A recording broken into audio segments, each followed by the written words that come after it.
Acá está. Si yo soy el hospedador, si yo soy, me pusieron a mí de hospedador, si no soy el hospedador yo no puedo hacer la... Me pusieron a mí de hospedador, Está bien, listo, no hay problema. estaba en pausa la grabación, a partir de ahora comienza la grabación. ¿Bien?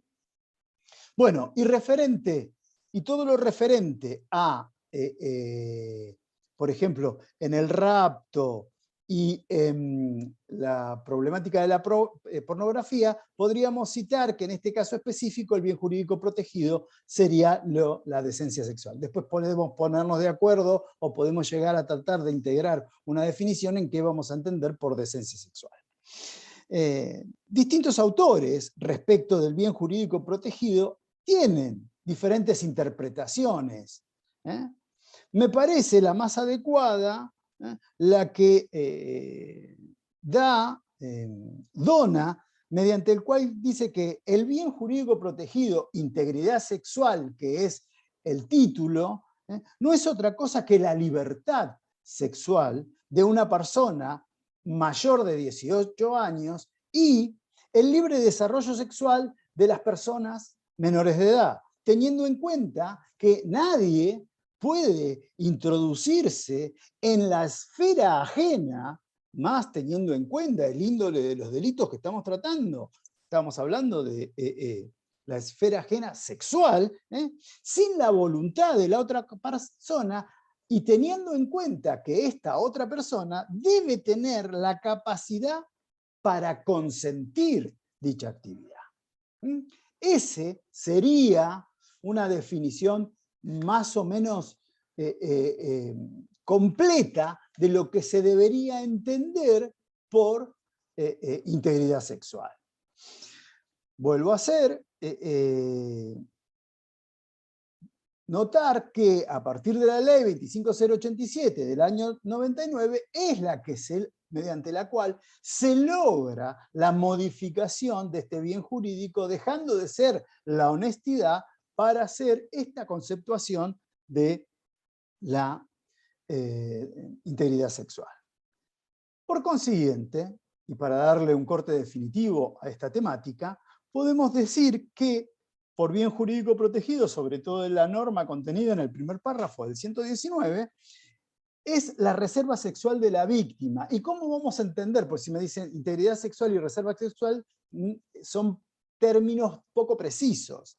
Vamos a entender a la reserva sexual como un respeto a su incolumnidad o indemnidad psicofísica que priva sobre la dignidad de su persona, y esto desde la óptica de su pudicia o su, si se quiere, reserva sexual. Bien, si alguien es tan amable y me lee el primer párrafo del 119, lo voy a tomar muy en cuenta.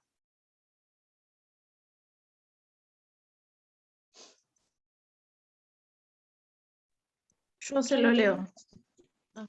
La que pueda, la que quiera. El primer párrafo, ¿ok? Sí.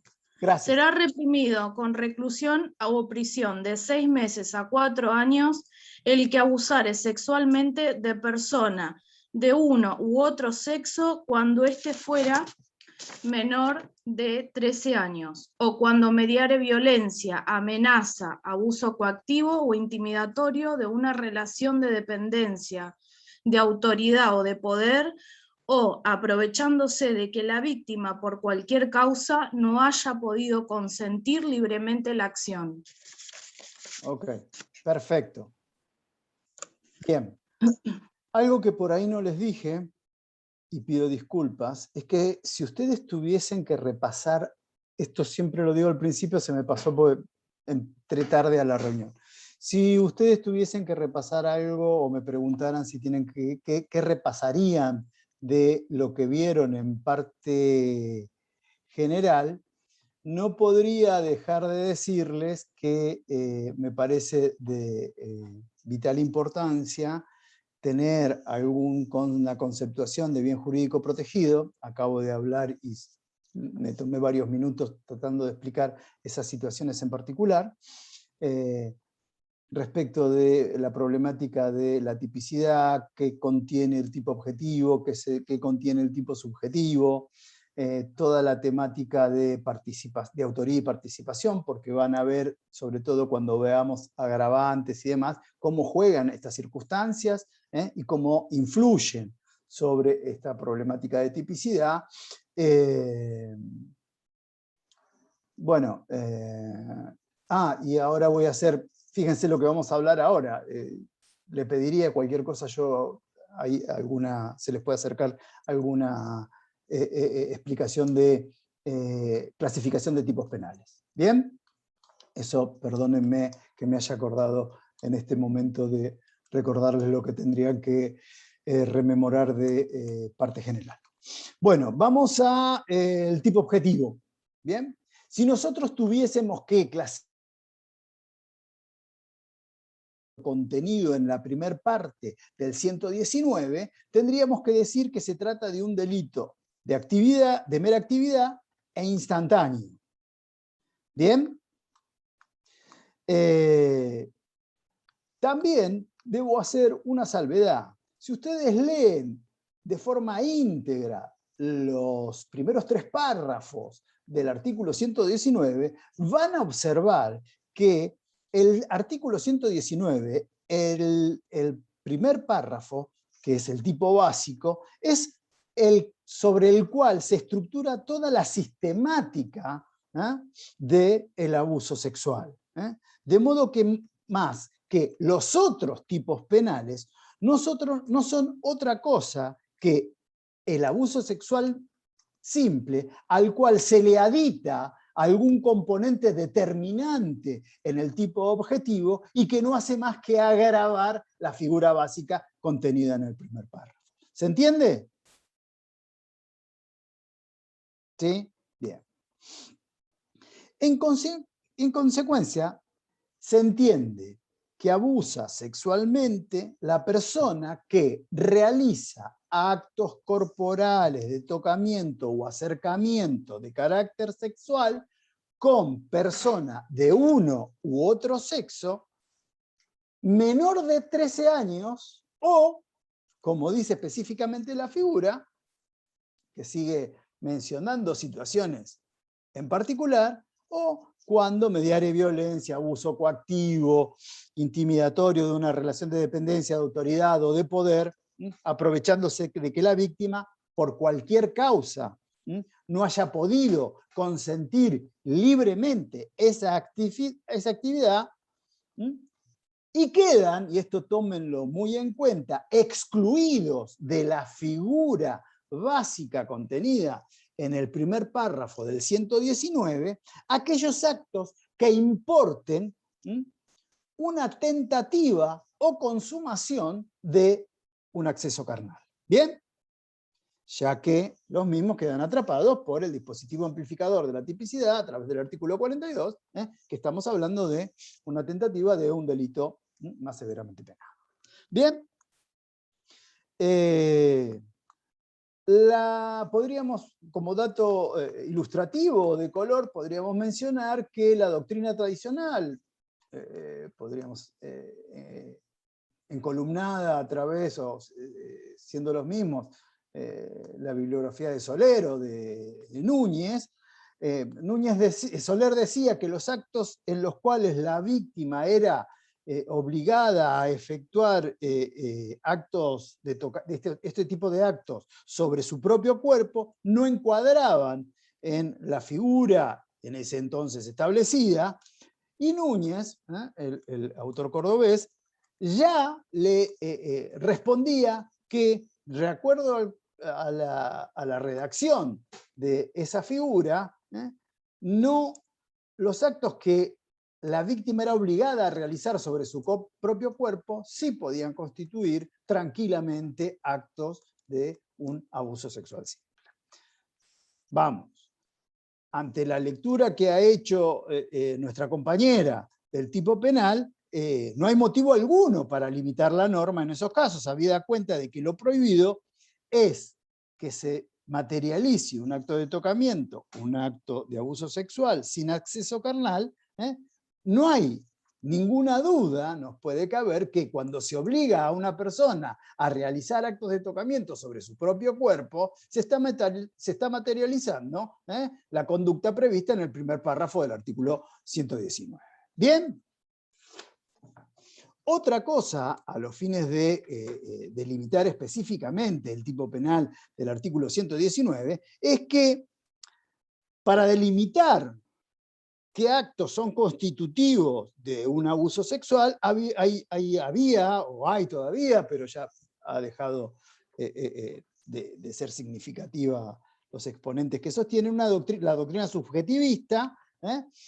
Para esta teoría, el delito únicamente se constituía o quedaba específicamente cometido cuando el autor se proponía con ese acto, se propone, mejor dicho, con ese acto, desahogar su apetito de lujuria, sin ánimo, obviamente, de la comisión del acceso carnal.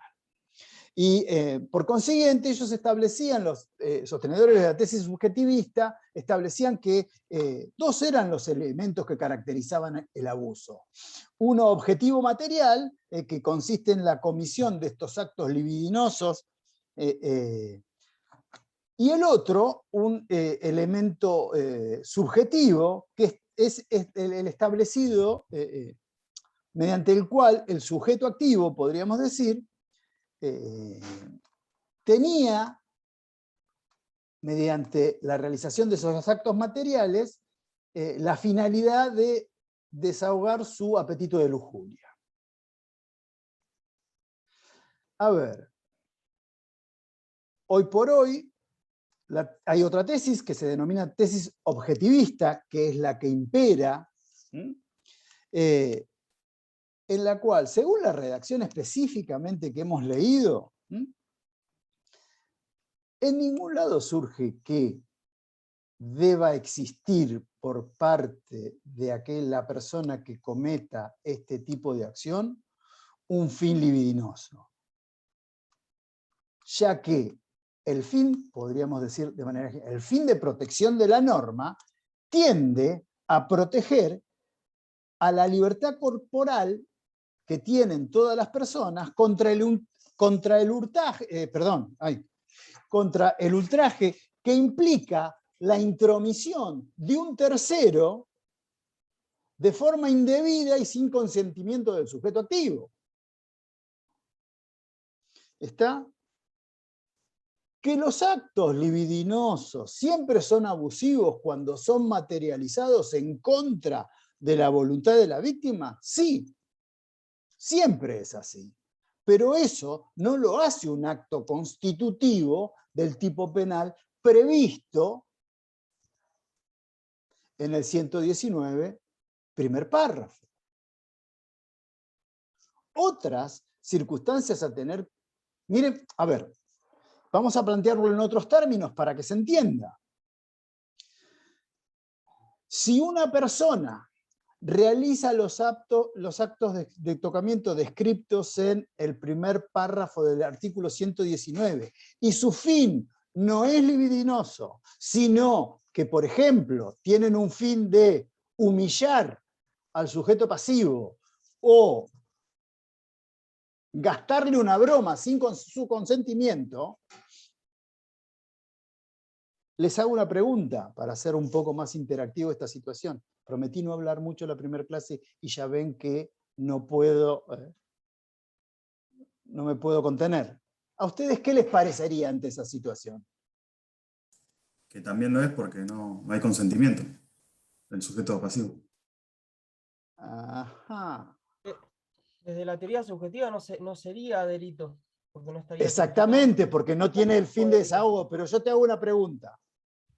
Expusimos las dos tesis y yo te planteo una situación en particular para que al menos se entienda. Una persona toca a otra persona, porque no necesariamente un hombre o una mujer, una persona toca a otra persona a los fines de degradarlo. Le toca un seno, le toca el fin de su espalda, digamos.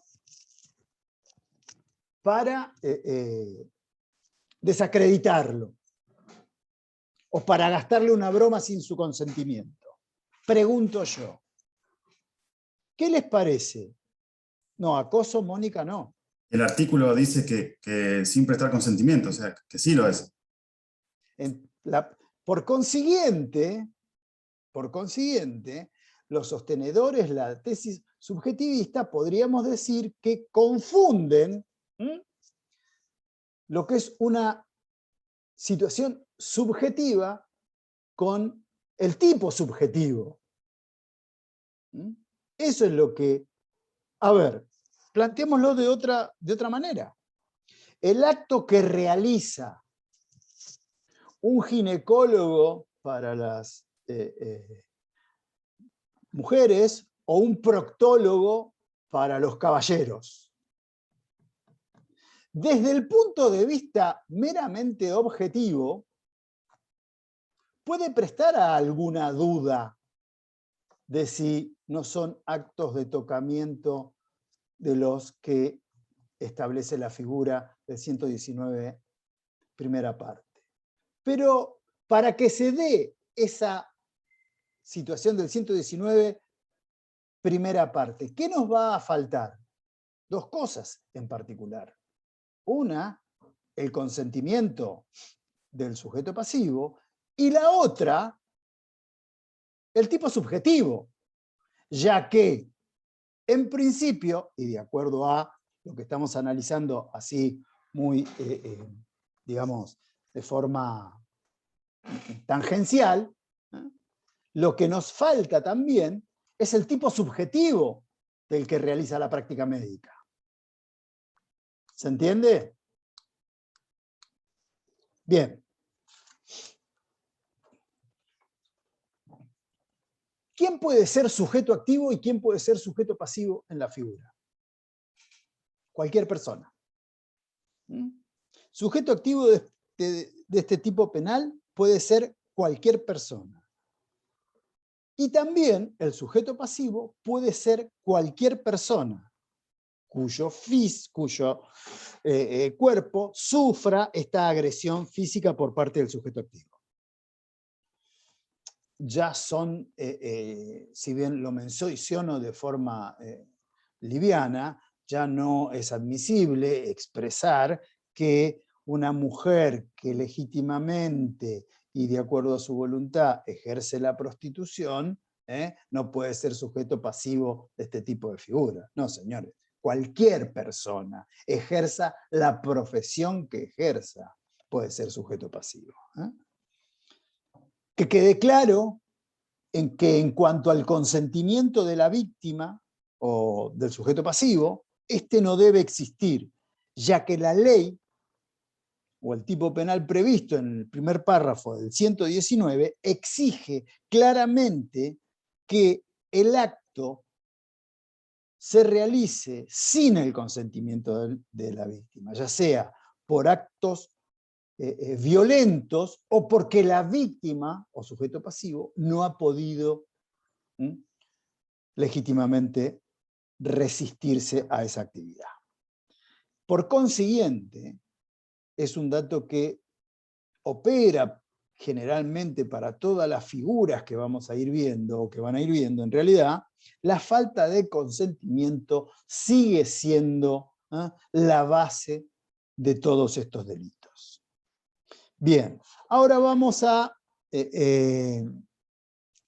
tratar de, lo voy a hacer rápido, cuando no entiendan, me paran y hacemos una puntuación respecto de cada. Vamos a ir desglosando cada uno de los componentes de este tipo objetivo. Me dice, respecto de la modalidad, voy a hablar, me dice, cuando la víctima sea menor de 13 años.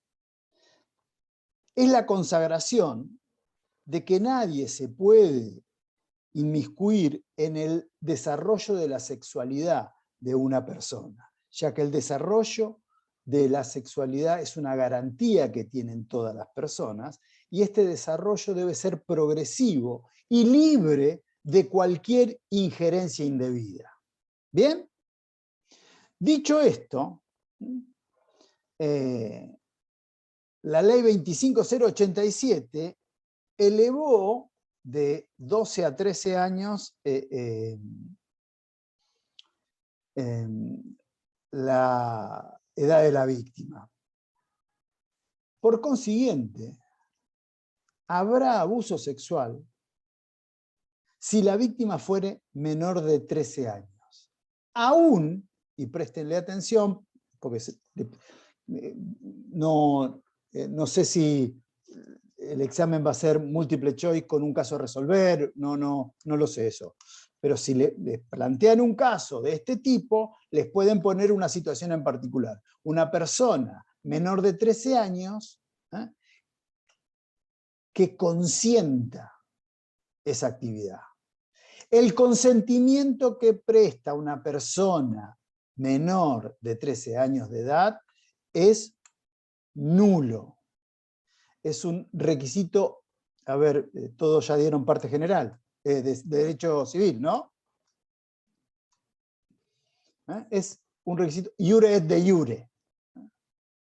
No admite prueba en contrario. Si tiene 12 años y 364 días y prestó su consentimiento, dicho consentimiento es nulo, porque el legislador constitucional entiende que una persona menor de 13 años no tiene la madurez mental para entender el significado fisiológico de ese acto de índole sexual.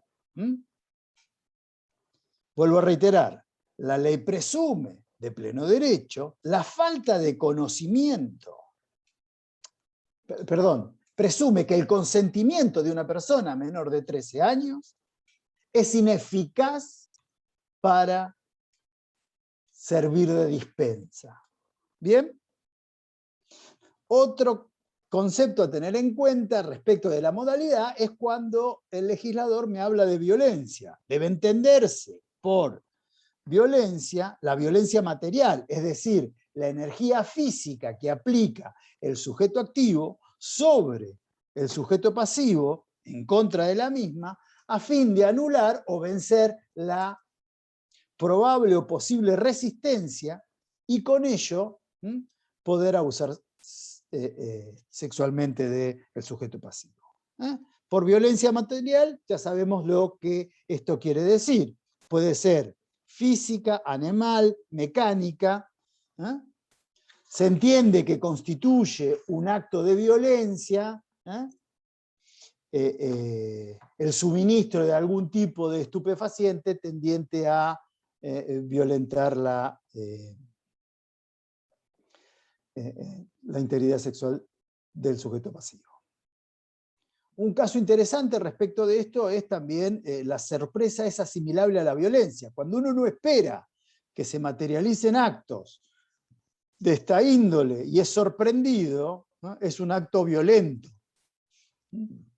Imagínense ustedes, qué sé yo, no sé, estar en un ascensor y que estar subiendo, a ver, cuando había normalidad, en la facultad, hacia alguno de los pisos de arriba para poder acceder a algún aula, y la persona con la cual comparten ascensor, en vez de preguntarle si vas a la clase de penal 2, no se le ocurre mejor idea que tocar a una persona. Vamos, uno no espera eso.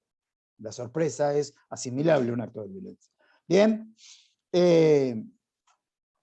Nota significativa respecto de la modalidad es cuando el legislador constitucional habla de abuso coactivo de una relación de dependencia, autoridad de poder. Esta modalidad fue específicamente introducida por la reforma del año 99.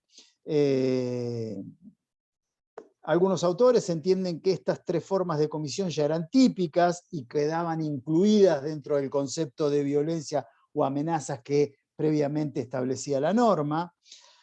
Estas situaciones de abuso coactivo, relación de dependencia, autoridad de poder, se dan en aquellos casos en que el superior jerárquico, abusándose de estas circunstancias, que generalmente, repito, se dan en aquellas estructuras o en organizaciones institucionales de estricto corte jerárquico, y operan sobre, digamos, desde el punto de vista sociológico, podríamos decir, en base a pautas de autoridad y disciplina. Entonces, en estos casos, el sujeto activo se aprovecha y de esta forma la víctima se ve constreñida en su libertad de consentir libremente la actividad. Cuando se habla de una víctima sin consentimiento libre, se refiere a una víctima privada de razón, es quien no posee la capacidad de comprender el significado del acto que está realizando, privada de un sentido, víctima imposibilitada de resistirse. En este caso,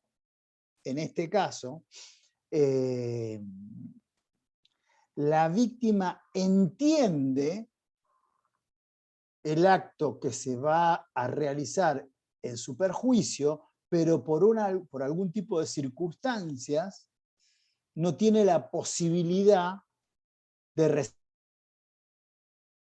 Si bien es un caso truculento, imaginemos la situación de una persona que se encuentra parapléjica.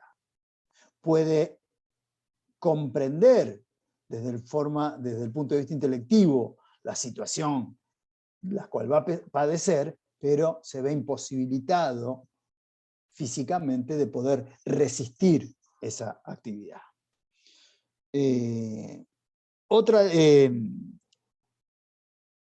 Digamos que el consentimiento puede traer aparejada diferentes consecuencias, según las distintas hipótesis contempladas.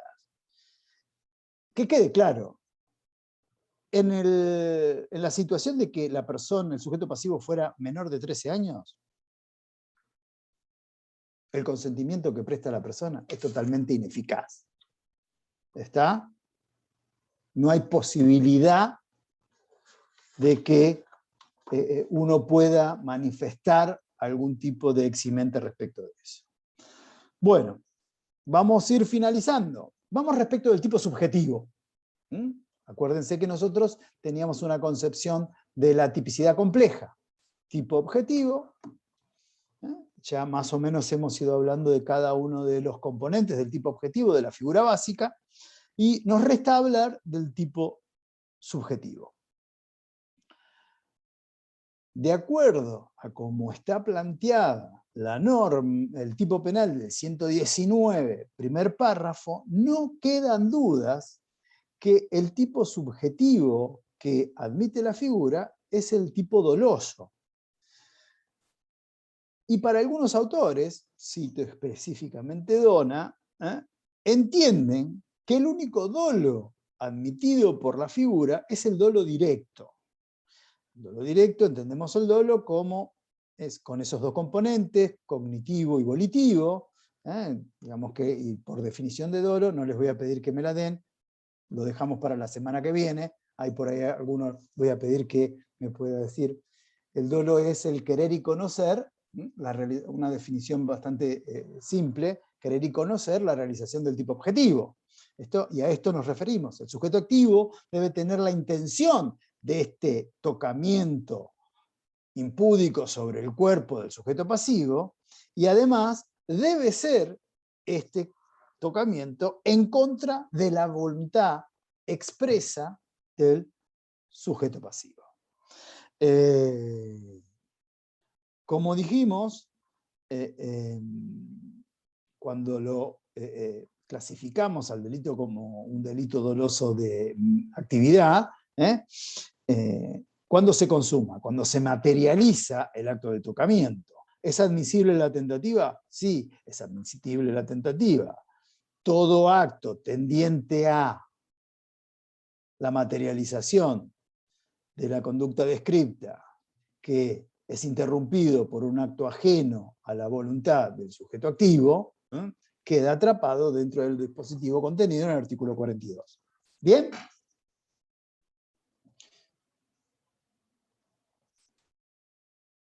Bueno, siendo yo que quería hablar poco, quería hablar, digo, 45 minutos, media hora, presentación, nos vemos y cosas, les pido mil disculpas, les saqué una hora de su tiempo.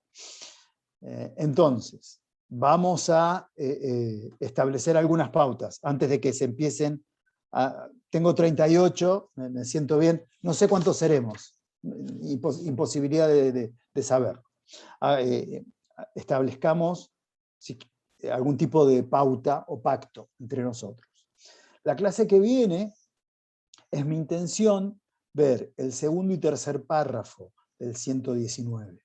Esto es, abuso sexual gravemente ultrajante y el abuso sexual con acceso carnal, o el abuso sexual o actos análogos sería con la reforma introducida por la ley 27.352. Entonces, yo creo que el día anterior, el 23, ustedes van a tener abierto el campus y van a poder ver la bibliografía. Les pido, en la medida de sus posibilidades, que vayan leyendo, o al menos, y esto está grabado, o sea que esto es por culpa de ustedes que les interesa que se quede grabada la clase, al menos 5 minutos antes de ingresar a la sala del chat, les pido por favor, si pueden leer el Código Penal, el segundo y tercer párrafo del artículo 119. ¿Les parece bien? Bueno, es un placer contarlo en esta charla y Dios mediante, nos vemos el miércoles que viene a las 18:30. Perfecto, gracias. Tengan una buena semana. Chau, chau.